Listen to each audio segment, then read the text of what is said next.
Bapak Ibu yang terkasih di dalam Tuhan Yesus Kristus, Salam.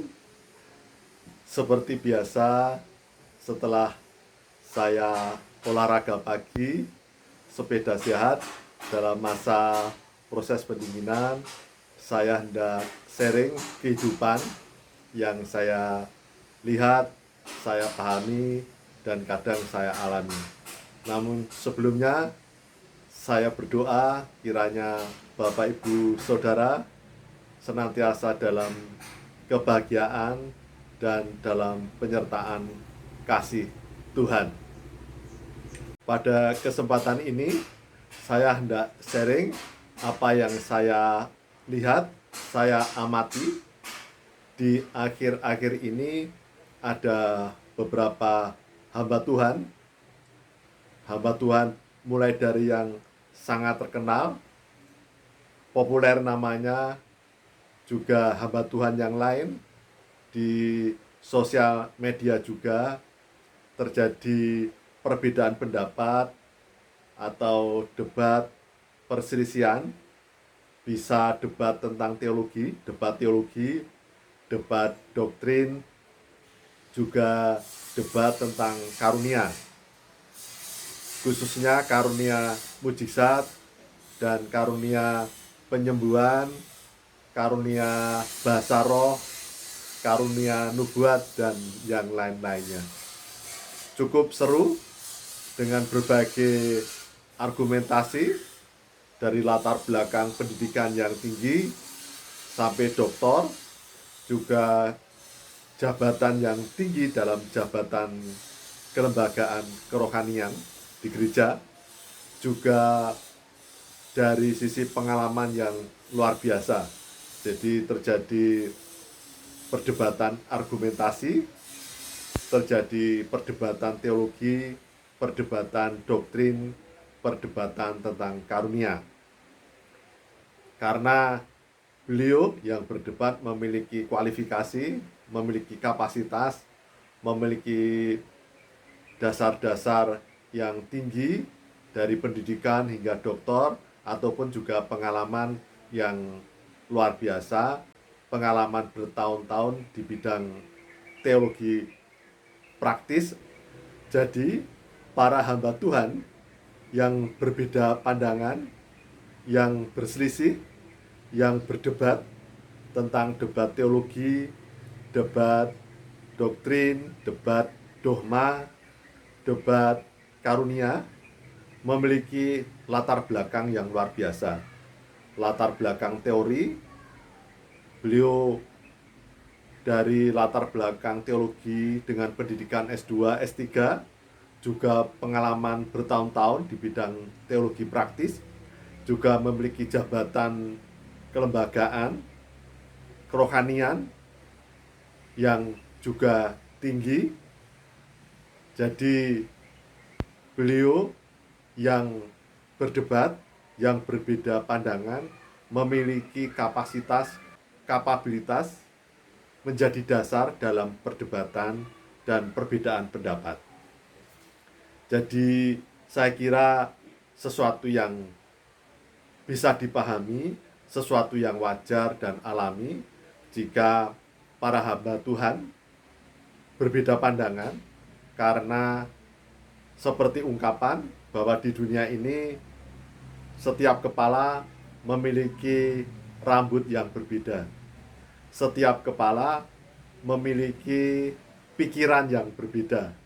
Jadi para hamba Tuhan juga sesuatu yang wajar bila terjadi perbedaan pandangan, berselisih, dan berdebat, karena para hamba Tuhan juga manusia yang berbeda, memiliki latar belakang yang berbeda, kemungkinan juga konsentrasi atau pendidikan yang berbeda, pengalaman-pengalaman praktis yang berbeda.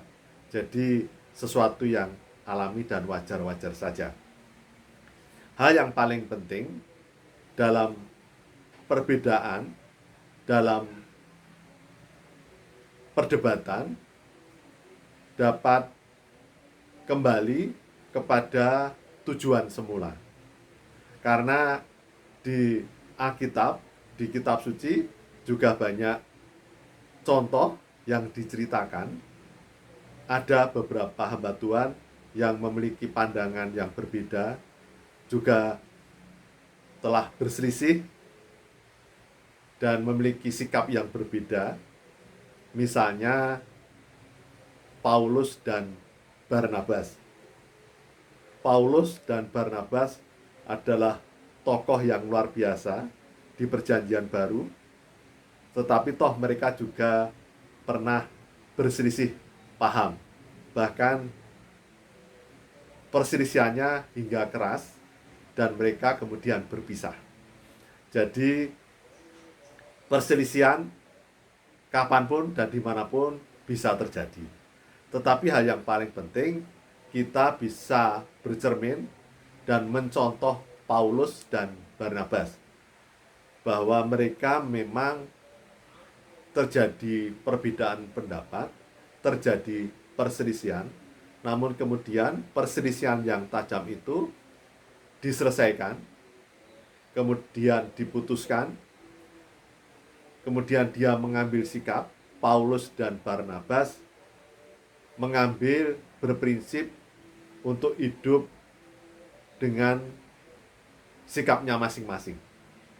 Jadi mereka tidak fokus, tidak melanjutkan perselisihan.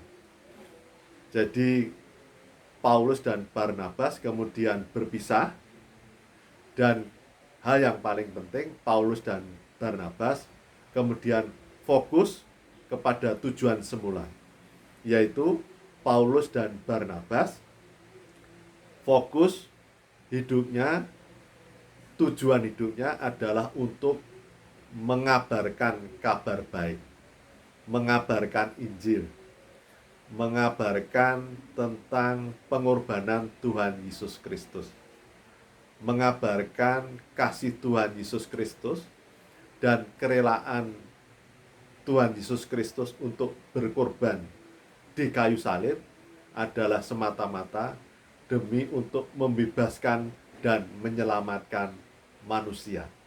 Jadi Bapak Ibu Saudara, kita saat ini bisa memahami dan tidak perlu terkejut adanya perbedaan pendapat di kalangan para hamba Tuhan.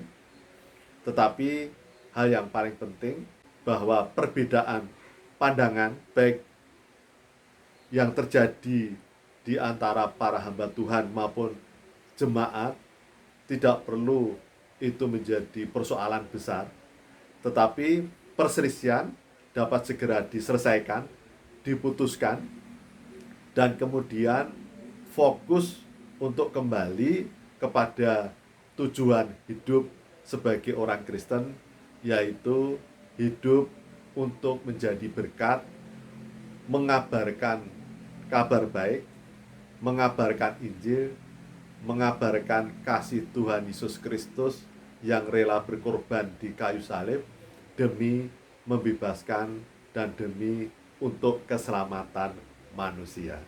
Demikian Bapak Ibu Saudara yang dapat saya sampaikan. Kiranya Tuhan senantiasa memberkati.